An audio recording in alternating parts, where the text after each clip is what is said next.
à toutes et à tous. Merci beaucoup d'être avec nous aujourd'hui. Je suis très contente d'être avec toi, cher auditeur, et aussi avec tous ici dans le studio. Salut Marina, Marilyn. Bonjour. Bonjour. Vous allez bien? Oui, merci. Super. Cher auditeur, j'ai une bonne nouvelle pour toi. Aujourd'hui, nous commençons une série de cultes qui sera vraiment très très intéressante. Et pour cela, nous recevons le pasteur Thierry Lenoir. Bonjour. Salut Thierry, comment ça va? Mais je vais fort bien, merci. Super, merci d'être là. Tu es notre invité spécial. Merci. Et nous avons très envie de faire ta connaissance. Alors, je sais que tu es pasteur, aumônier, écrivain. Est-ce qu'il y a d'autres choses? Bon, c'est déjà pas mal, c'est-à-dire je suis porté Je trouve par aussi. beaucoup de passion. Voilà. La passion de l'autre, de la relation, de la rencontre, c'est comme ça que je suis devenu aumônier en milieu hospitalier. Et puis la passion pour la beauté, et c'est comme ça que je suis violoniste aussi. Ah oui, tu es musicien. Ah Voilà. Et tu es marié? Est-ce que tu Alors, as des enfants? j'ai une merveilleuse épouse, Anita, et 2 enfants et une petite fille. Voilà, donc je suis comblé. Ben, félicitations. Et toute l'équipe te remercie aussi d'avoir accepté de nous accompagner pendant cette période, pendant ces 4 émissions.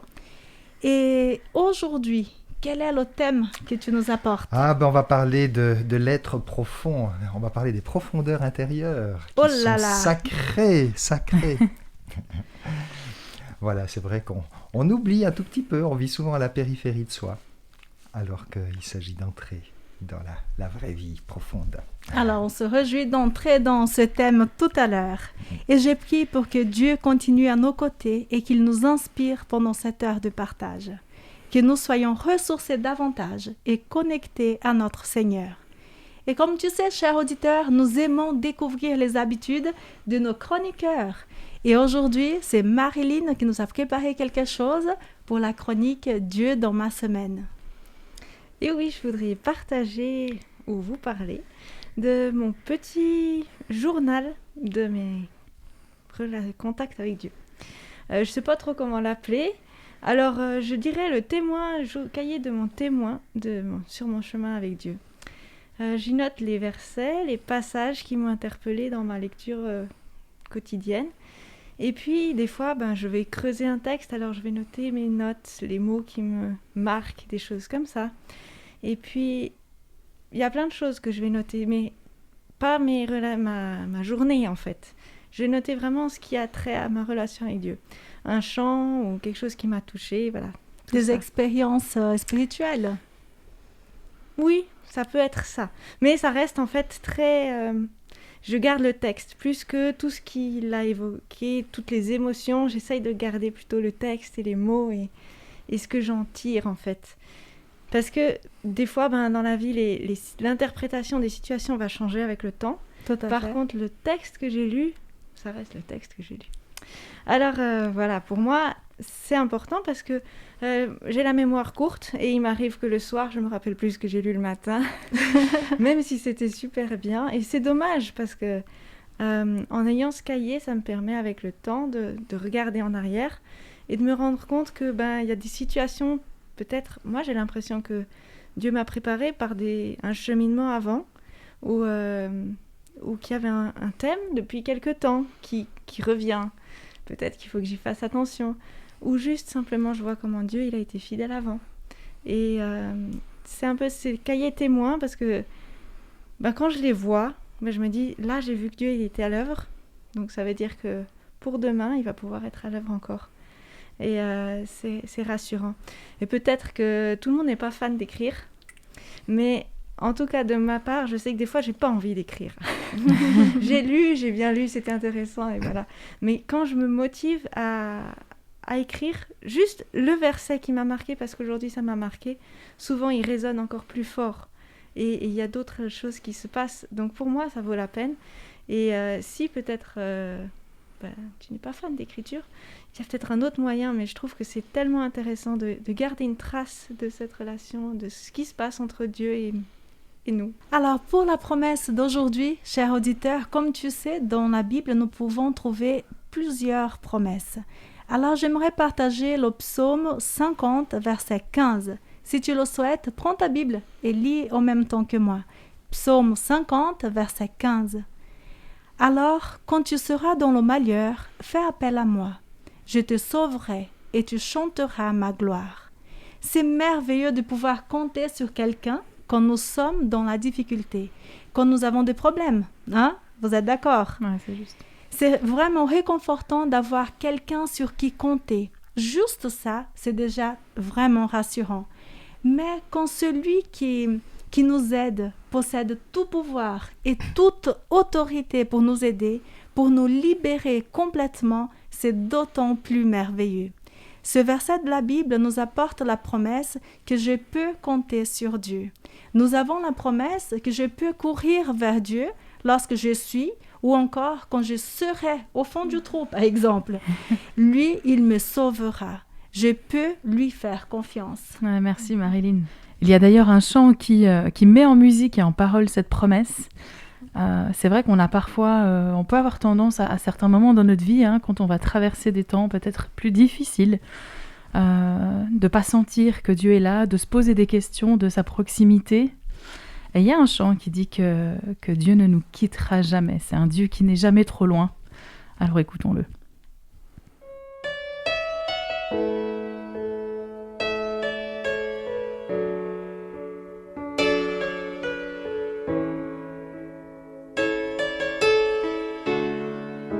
Il ne te quittera pas dès que tu diras viens vivre en moi pour ma vie entière.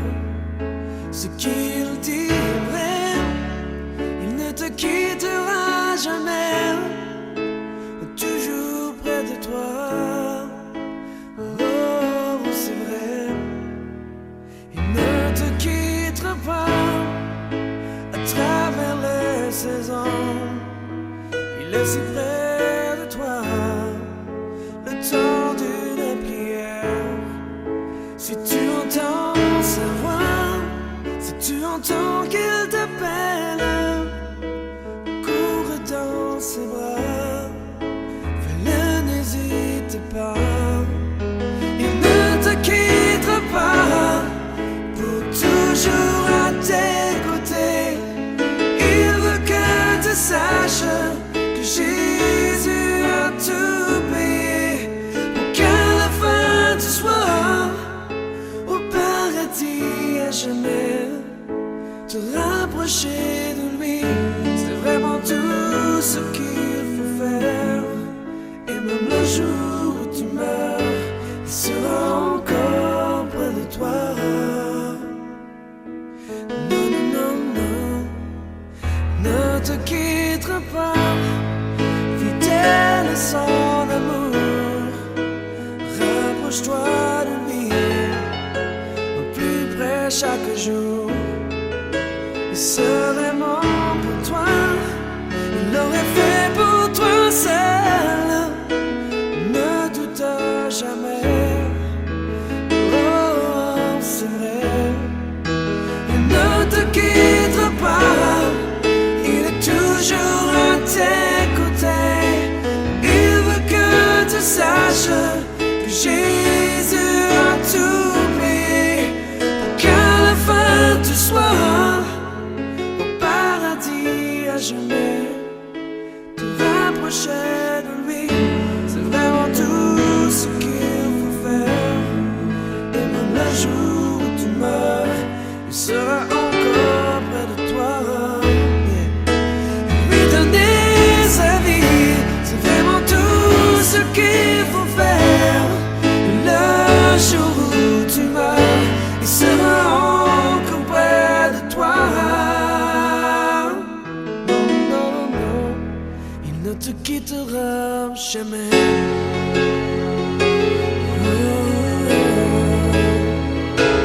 Il ne te quittera jamais. Jour après jour, à travers le temps.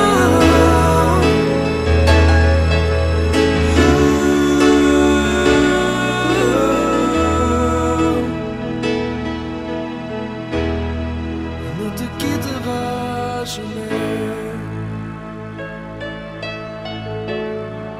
Il ne te quittera à jamais.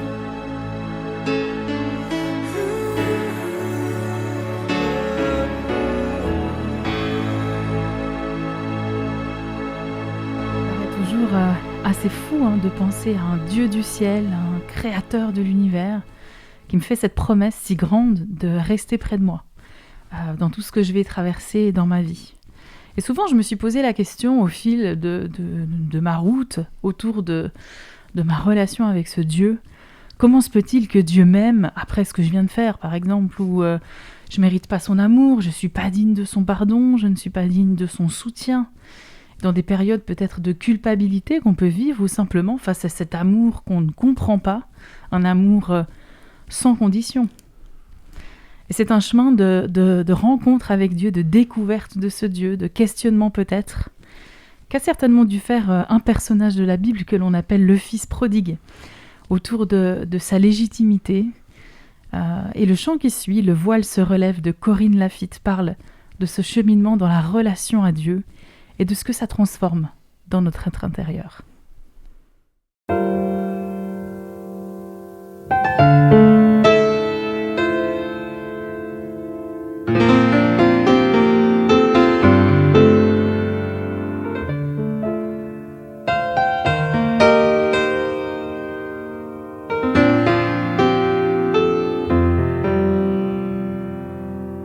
De jour en jour, le voile se relève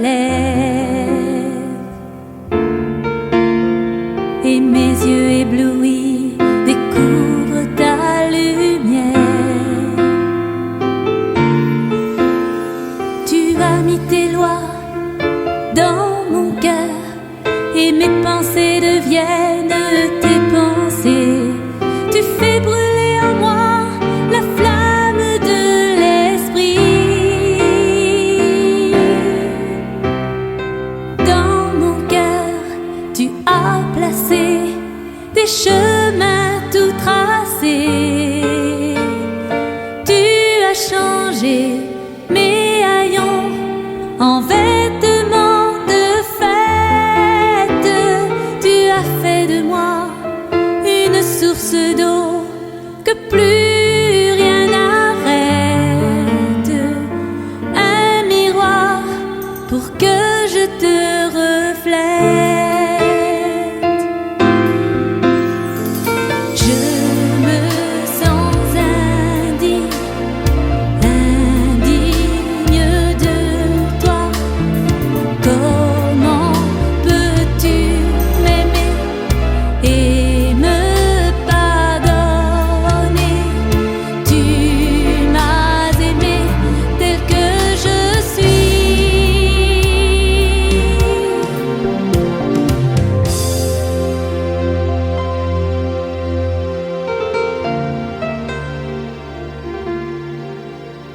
Je viens t'écouter chaque matin. Je viens te parler et saisir ta main. Tu partages avec moi ce qui t'est cher. Tu me dis souvent ce que tu vas faire pour refaire à mon tour ce que je dois faire au Père. Dans mon cœur, tu as placé des chemins tout tracés. Tu as changé mes haillons en vêtements de fête. Tu as fait de moi une source d'eau que plus rien n'arrête, un miroir pour que je te reflète,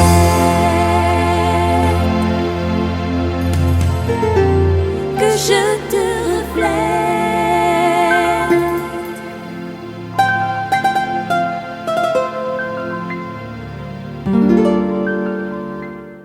Je voudrais partager avec toi l'un de ces cheminements. Celui de mon amie Martine, qui est maman de 2 filles, grand-mère de plusieurs petits-enfants, et dont les chants entraînants ont bercé mon enfance. Dernièrement, elle m'a fait découvrir une de ses compositions inédites et puis en discutant avec elle du chant et de son histoire, eh bien, ça m'a touchée et j'ai voulu les partager avec toi. Alors Martine est née dans une famille protestante très pratiquante, mais la foi, ça ne lui disait pas grand-chose jusqu'à l'adolescence, où lors des cours de catéchèse, elle a commencé à comprendre de quoi il s'agissait et à rechercher Dieu. Et c'est à cette période aussi qu'elle a commencé à se produire et à composer ses premiers chants. Malheureusement, à 18 ans, sa grand-maman, qui était sa grande confidente, décède brusquement, et c'est la révolte contre Dieu et un plongeon moral pendant de nombreuses années. Le temps passe, elle est animatrice d'un programme pour enfants et quand elle ne trouve pas de chant en lien avec son thème, elle en compose. Alors ça donne plein de chouettes compositions. Son mari pratique le spiritisme et pour se rapprocher de lui sans trop savoir ce qu'il en est, elle commence à s'y intéresser. Elle va lire aussi d'autres différentes choses, entre autres Krishnamurti. Voilà un peu où elle en est dans son cheminement. Mais la situation à la maison va de mal en pire et puis son médecin finit par l'adresser à la clinique La Linière pour un séjour pour qu'elle puisse récupérer. Puis lors de ce séjour, en discutant de ses lectures avec une infirmière, celle-ci lui propose de prier pour elle. Pourquoi pas? Alors elle est aussi invitée à, si elle souhaite, rejoindre l'église qui est à côté de la clinique. Et puis elle y va, mais il ne se passe rien de spécial. Le samedi d'après, du coup, elle choisit de rester à la maison, enfin, dans sa chambre. Et ce qui est beau, c'est que là, c'est Jésus qui va venir la rejoindre dans sa chambre. Elle était seule ce matin-là et elle se retrouve en train de prier et de pleurer. Puis quelque chose se passe. Elle sent une chaleur qui la brûle, un amour qu'elle n'a jamais connu, quelque chose qui ne s'est jamais passé. Et selon ces mots, elle me raconte « Le Christ s'est révélé à moi par quelque chose d'intérieur ». Mais ce qui est beau, c'est que le changement, il s'est aussi vu extérieurement. Parce qu'une aide-soignante lui a demandé dans la même journée qu'est-ce qui s'était passé, tellement son visage avait changé. Alors, elle se rend compte par la suite que les pratiques de son mari ne sont pas compatibles avec sa nouvelle foi, donc elle n'y prend plus part. 3 ans plus tard, un nouveau séjour à La Linière, beaucoup plus long. Et puis, depuis tout ce temps, elle n'a plus joué de guitare et elle doit même réapprendre à jouer. Elle se sent comme dans un tunnel avec une petite lumière au bout. Il faut faire un pas après l'autre pour s'en sortir. Mais il y a la lumière. Dans ce contexte, elle compose le premier chant de son album L'Arche aux enfants. Et le jeune pasteur de l'époque passe la voir dans sa chambre lors de sa tournée et voyant la partition lui propose de chanter ce chant à l'église avec les enfants de l'église. Ce qu'elle fait. Puis suite à ça, plusieurs autres chants vont suivre. 12 ans plus tard, un nouveau séjour à La Linière. Sa psychologue la bouscule lors d'une discussion. « Vous auriez besoin de refaire une rencontre avec le Seigneur, lui dit-elle. » Mais elle n'a pas attendu ce moment-là pour le rencontrer. Alors de retour à la maison, elle y pense et souhaite cette rencontre. Elle a lieu au cours de l'écriture du chant « Te rencontrer, Seigneur ». Alors Martine vous dira que dans la vie, on a besoin de vivre plusieurs rencontres avec le Seigneur. Ce sont des moments de restauration, ça prend du temps. Mais dans son histoire, je vois ce Dieu qui ne l'a pas lâché à travers les années et les difficultés. Il est venu à sa rencontre. Comme le chant n'a pas été enregistré, eh bien je vous laisse en découvrir les paroles sur un fond sonore.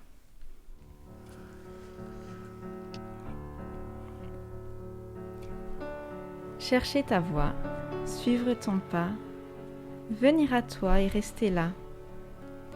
Vouloir parler avec mon cœur, te rencontrer, Seigneur. Sentir ta joie qui m'envahit, savoir que la foi qui grandit au fond de moi me vient de toi. Te rencontrer, Seigneur. Sentir ton cœur au fond de moi vibrer pour toi, Seigneur. Te rencontrer au fond de moi et murmurer ton nom, Seigneur.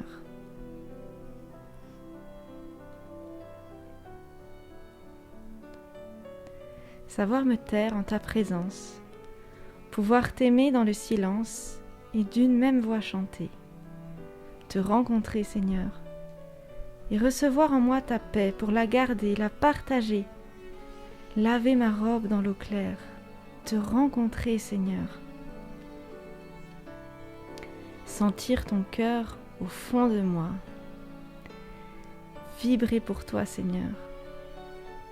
Te rencontrer au fond de moi et murmurer ton nom. Et puis un jour, saisir le temps, saisir l'amour que tu répands, jour après jour sur tes enfants, te rencontrer, Seigneur. Un jour enfin, pouvoir te dire, oui, Seigneur, viens et prends ma vie, te donner mon cœur pour toujours, te rencontrer, Seigneur. Sentir ton cœur au fond de moi, vibrer pour toi, Seigneur, te rencontrer au fond de moi, et puis louer ton nom, Seigneur.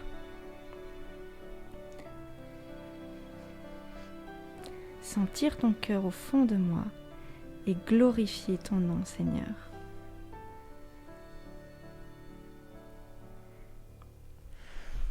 Alors, en tant qu'aumônier hospitalier, il m'arrive souvent d'être confronté à des êtres que j'accompagne, des êtres en souffrance. Et je découvre très souvent cette dramatique méprise. Celle qui confond l'humilité avec l'humiliation.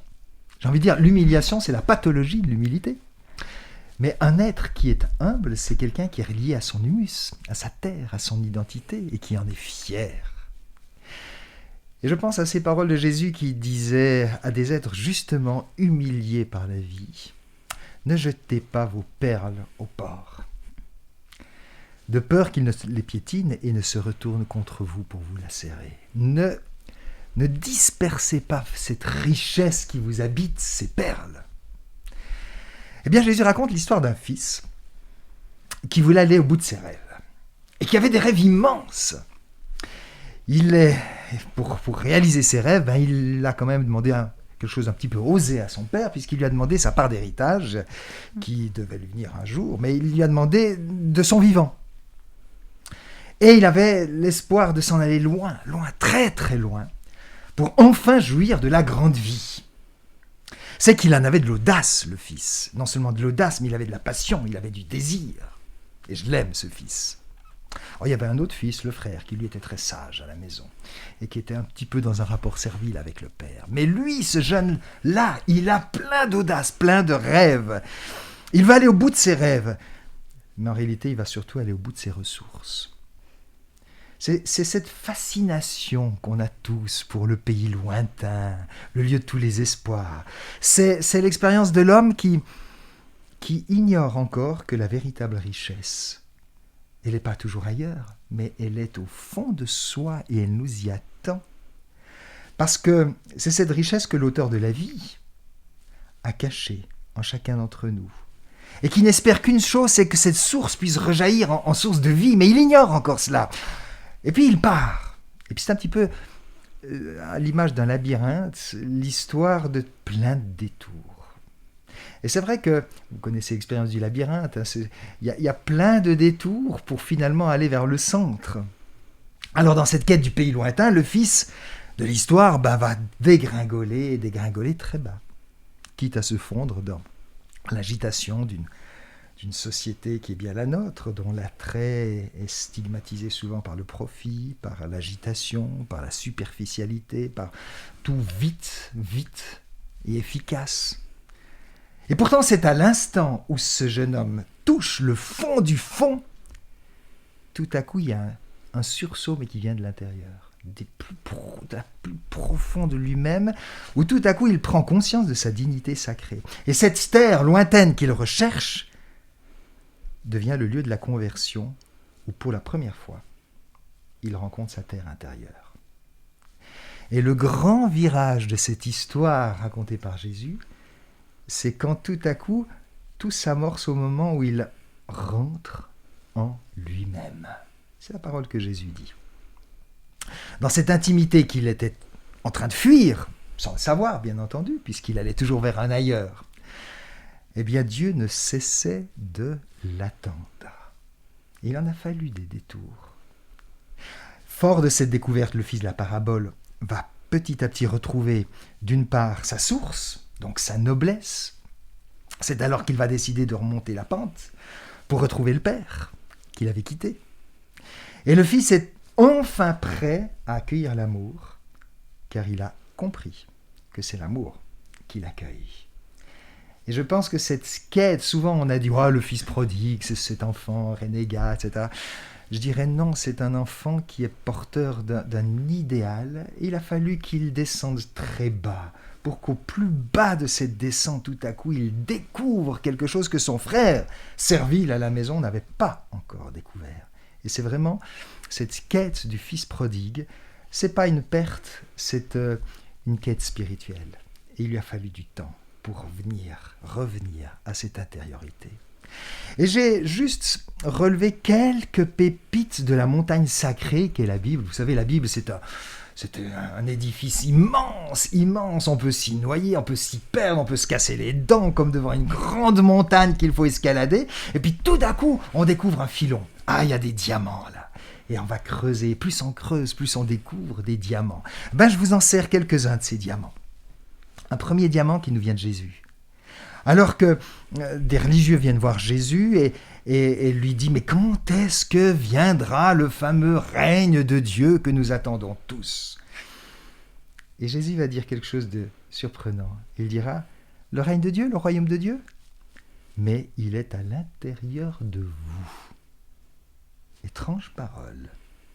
Car Dieu n'est pas seulement le très haut, parfois le trop haut et le très lointain, celui qu'on appelle le Père, tout là-haut, tout là-haut. Mais Dieu se révèle aussi comme le très bas, celui qui descend, qui nous rejoint dans notre chair, dans notre humanité en Jésus-Christ. Mais il est aussi l'en-dedans de nous. Et ça, c'est le souffle saint, l'Esprit Saint, celui qui nous habite. Donc, ça, c'est la première perle. Le royaume de Dieu, il est à l'intérieur de vous. Une deuxième perle, ou un diamant précieux tiré de cette montagne sainte, c'est dans le livre d'Osée, un étrange prophète qui a dû épouser une prostituée. C'est vraiment étrange cette histoire. Un amour fou, un amour déçu, mais un amour éternel pour cette femme. Et finalement, il a incarné dans sa chair l'amour de Dieu pour l'humanité. Et à un moment donné, Dieu va dire ceci: « Je suis le Saint au milieu de toi. Et c'est la raison pour laquelle je ne viendrai pas pour détruire, car moi, je ne suis pas un homme. » Mais Dieu, l'homme détruit, mène à l'intériorité de l'homme. Étonnant Dieu qui renonce à nous détruire parce qu'il voit en chaque être une demeure.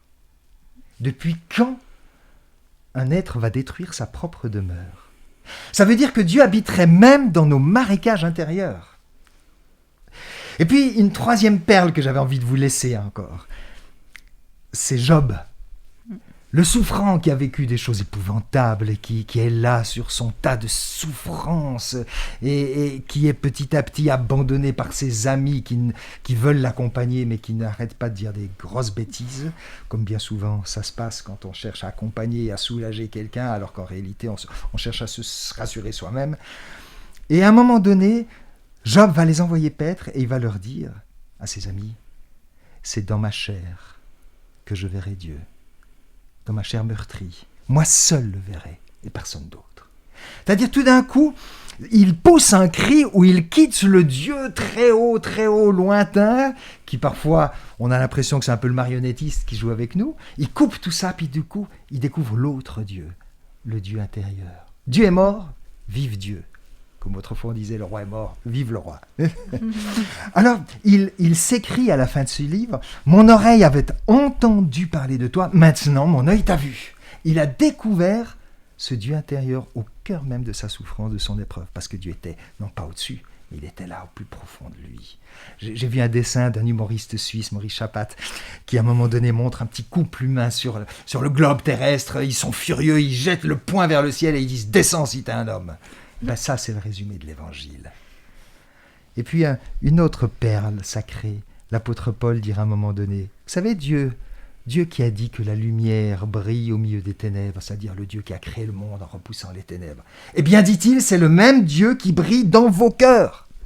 C'est-à-dire ce Dieu qui a créé et qui a illuminé tout ce macrocosme de l'univers et qui l'a mis en vie et en mouvement, c'est le même qui agit de la même manière dans notre petit microcosme intérieur et qui fait jour. Notons que l'expression Dieu en latin évoque le jour. Ne savez-vous pas, autre parole de l'apôtre Paul, que vous êtes le temple de Dieu et que le souffle de Dieu habite en vous. Alors c'est intéressant de voir que la Bible nous invite à un voyage au centre de l'âme, au centre du cœur. Parce que la Bible considère le cœur comme le centre profond de l'être humain qui est libéré, dépouillé de toutes ces multiples personnages. Vous savez qu'on joue de nombreux personnages, mais il y a une personne que nous sommes. Dieu seul la connaît. Et c'est là, dans le cœur, le lieu de la personne, que Dieu nous attend. Comme disait saint Augustin lorsqu'il s'est converti, à un moment donné, il va s'écrier à Dieu en disant « Mais je ne cessais, toi, la beauté, à te chercher dehors, puis tu m'attendais dedans. » Voilà. Ben, c'est l'incroyable découverte de ce fils qui est dans la quête d'autre chose et qui découvre dans ce pays lointain qu'il recherchait qu'en réalité, il était là en lui et que Dieu l'attendait. Si vous cherchez Dieu en pensant que vous allez le trouver en dehors de vous, eh bien c'est quasiment sûr, vous n'allez jamais le trouver. Rentrez en soi-même. Un petit peu à l'image d'une vague qui est en quête de l'eau et qui oublie que l'eau est en elle. Bienheureux, dit Jésus, les cœurs purs. Alors c'est intéressant, l'expression pur en hébreu, l'inverse de la pureté. C'est pas l'impureté, mais c'est la division. Et c'est comme ça qu'on voit aussi heureux les cœurs simples, c'est-à-dire unifiés. Heureux êtes-vous quand vous avez pu finalement quitter cette division intérieure, cette dispersion pour réunifier votre être intérieur. Et c'est là que vous verrez Dieu. Voilà ce que dit Jésus. Les pèlerins de Jérusalem aussi avaient l'habitude de gravir les marches du temple pour aller vers Jérusalem en chantant cette prière qu'on retrouve dans le psaume 131.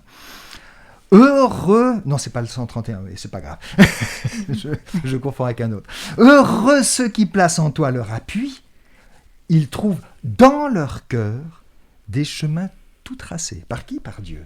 Et c'est dans leur cœur qu'ils retrouvent cela.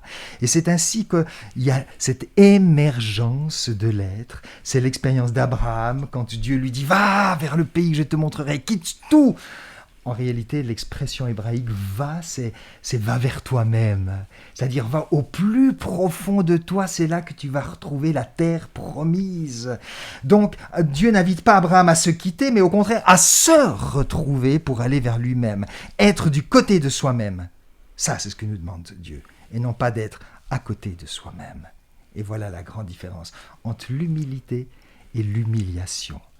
Oui, pour terminer, j'ai envie de vous dire, hélas, ce chemin vers l'intériorité se recouvre parfois de broussailles, comme tous les chemins qui sont peu fréquentés.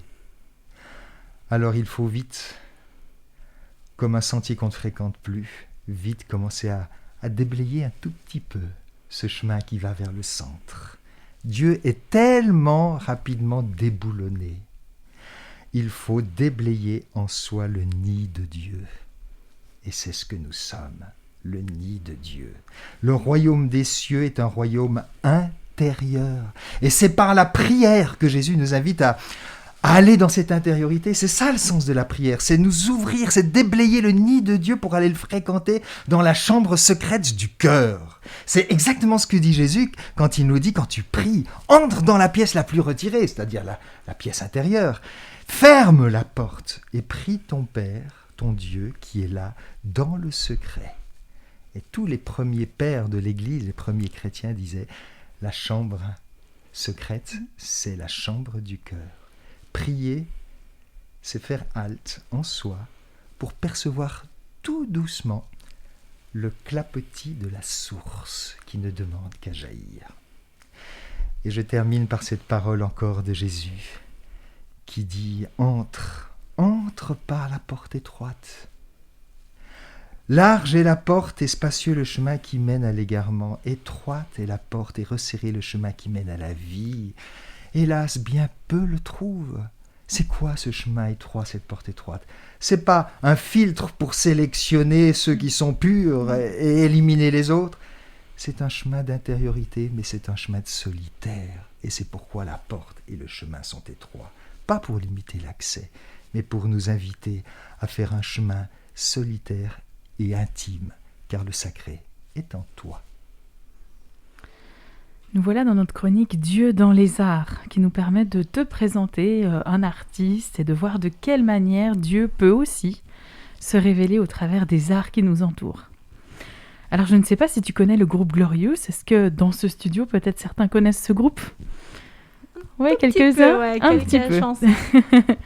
Alors à l'origine, 3 frères, Aurélien, Benjamin et Thomas, âgés de 23 à 18 ans.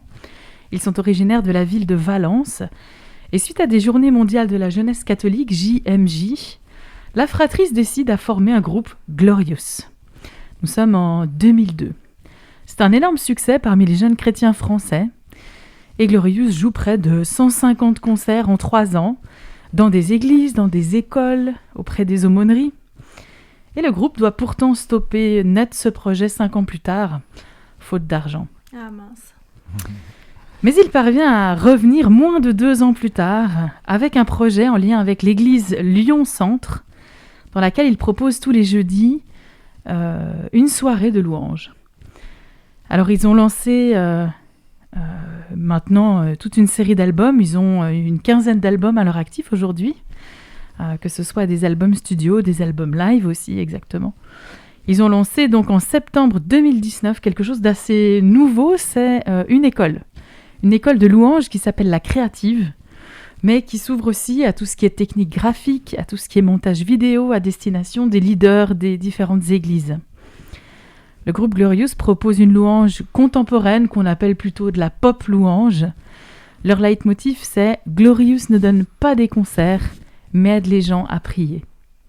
Donc ce groupe veut, en tout cas au-delà de leur musique, au-delà de leur art, rejoindre leur public et leur parler de Dieu, au travers de cette musique, de leur temps de louange, etc. J'aimerais vous partager un chant dans le thème de notre partage du jour, tiré de leur tout dernier album, Royaume, en 2020.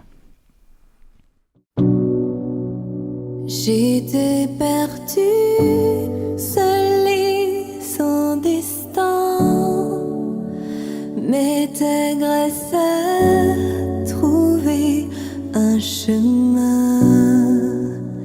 Il y avait tant de peine et de peur, mais tellement plus de place en ton cœur. C'est décidé,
Tes mains plus vastes que des ailes.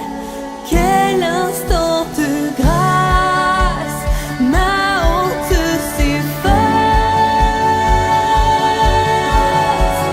Briser, me voici relevé. Quand tes yeux maudits tu mets.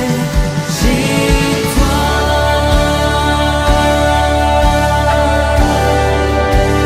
Auprès de tes bras, je pleure de joie. La vie dans ta magnificence, tu m'as pardonné, tu m'as relevé. Aujourd'hui je peux proclamer, je suis ton enfant bien-aimé, aimé de toute éternité, car ton cœur m'a dit tu m'es à moi, et mon cœur te dit je suis à toi.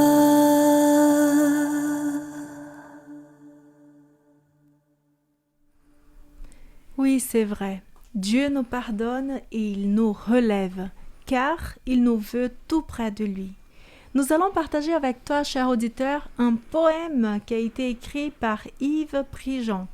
Ce poème s'intitule « De retour à la maison ». Il est basé sur la parabole du Fils prodigue.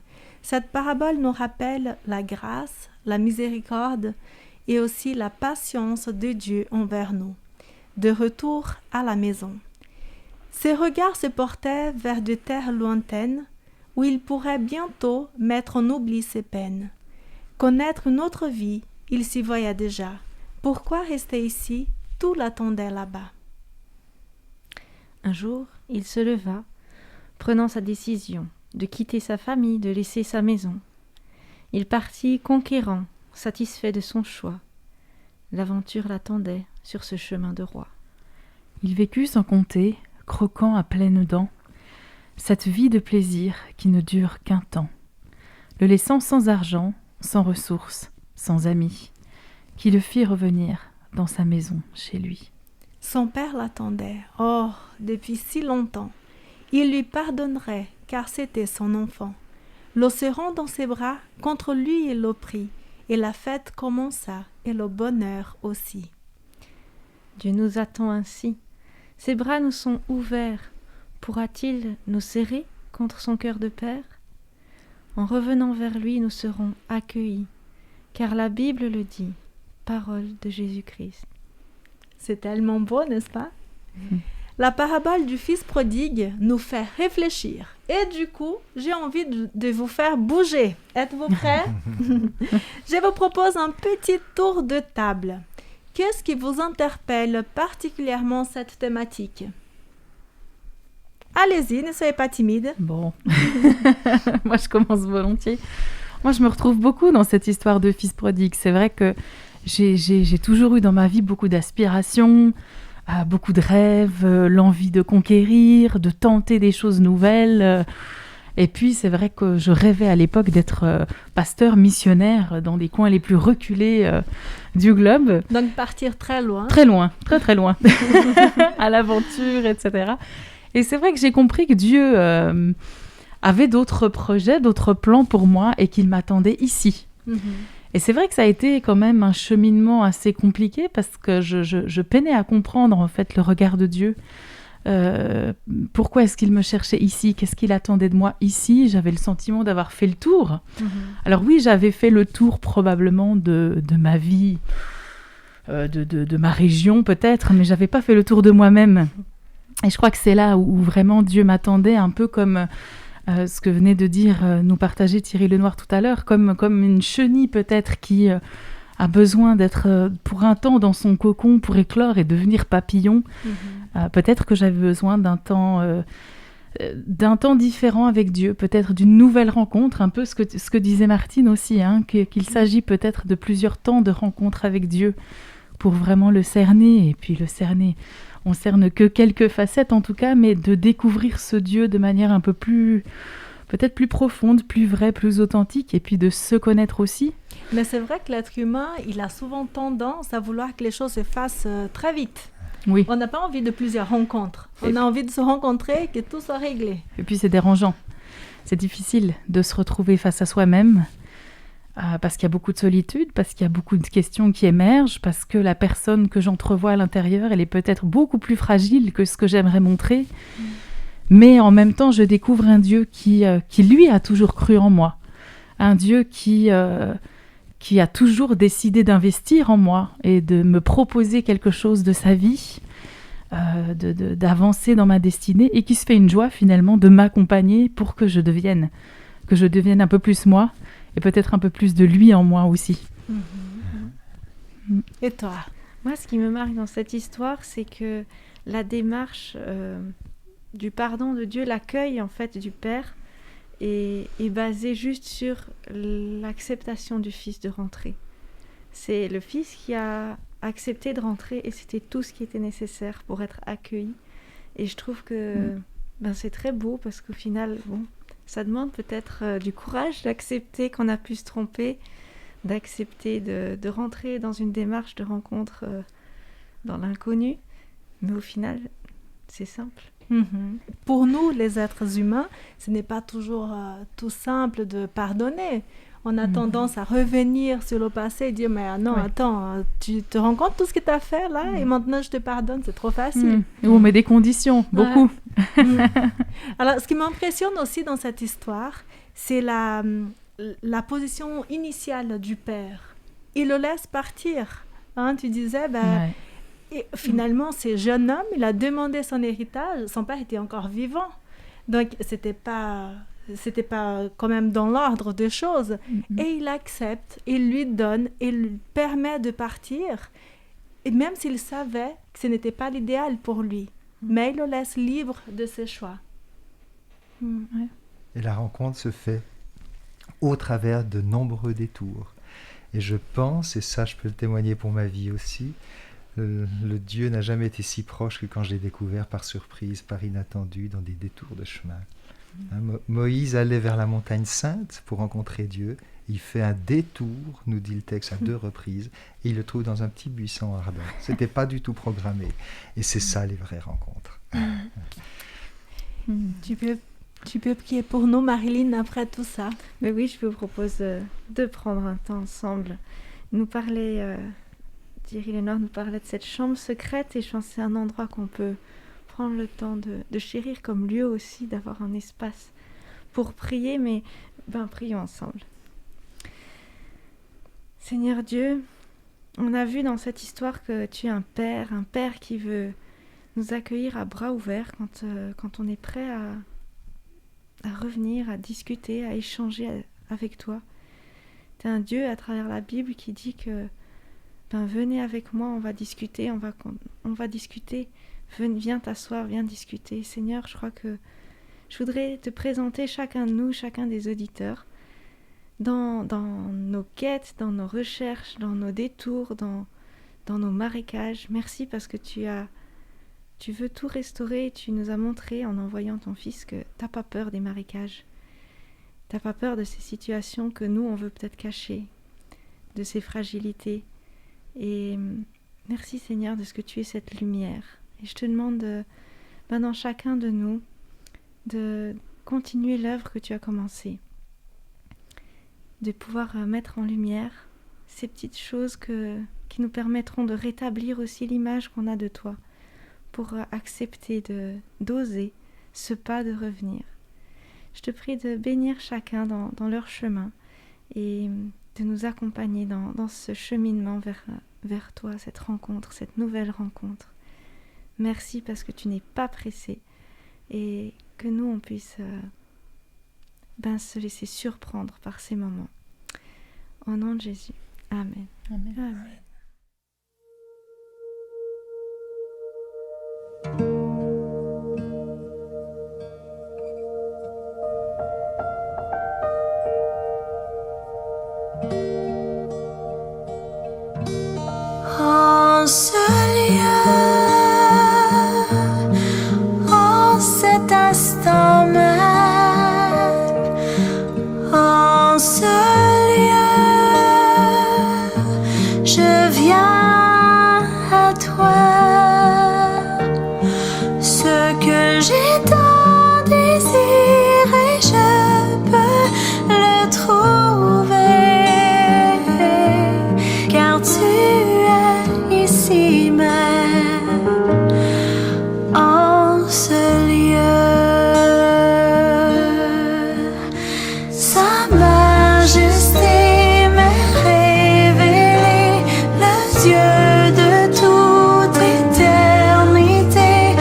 que j'ai tant désiré, je peux le trouver,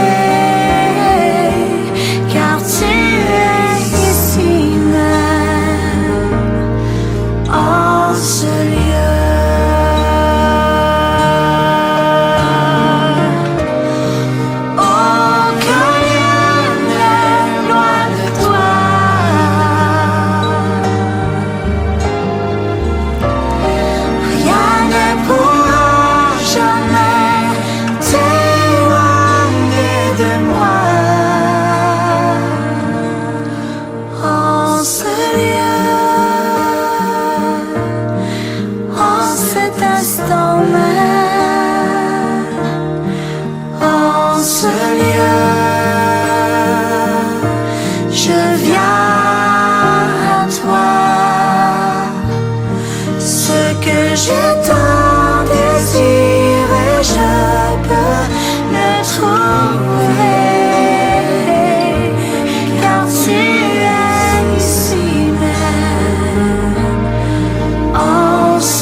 Pour notre chronique Action, j'aimerais t'inviter tout particulièrement pour cette semaine à quelque chose de spécial, hein, un temps qui serait en lien avec ce chant que nous venons d'entendre et aussi cette exclamation de Jacob qui dormait en extérieur sur une route inconnue et alors qu'il disait « Le Seigneur est en ce lieu, mais moi je ne le savais pas ».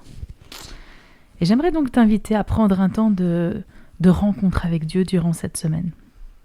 Trouve-toi un coin tranquille, paisible, un lieu sécure où tu te sens bien, ça peut être ta chambre, ça peut être le bord d'un ruisseau, un petit chemin, un endroit où tu te sens vraiment à ton aise.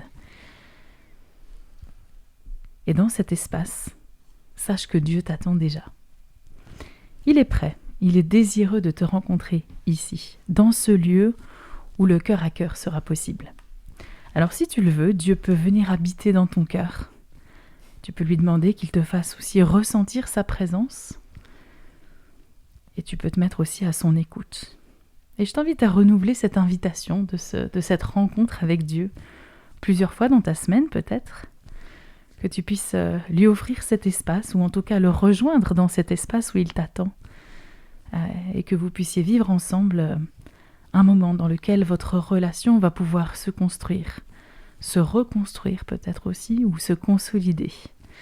Voilà, je nous souhaite une belle rencontre avec Dieu. Très beau défi, Marina, merci. Et le temps passe vite, vraiment très vite. Nous arrivons à la fin de cette émission. Et voilà, je vous remercie infiniment, chère équipe, pour tout ce que vous avez apporté, pour vos partages qui a tellement enrichi ce moment de culte. Thierry, merci beaucoup. Merci à vous. Et on te retrouve samedi prochain. Avec plaisir. Veux-tu nous avancer déjà le thème ? On va continuer notre thème, mais plus dans la profondeur, et on va voir qu'est-ce que cette vie intérieure peut nous permettre de découvrir. Waouh. Cher auditeur, merci beaucoup pour ton soutien et merci pour ta compagnie. Je te souhaite un excellent sabbat, un très bon week-end et je te dis à très vite.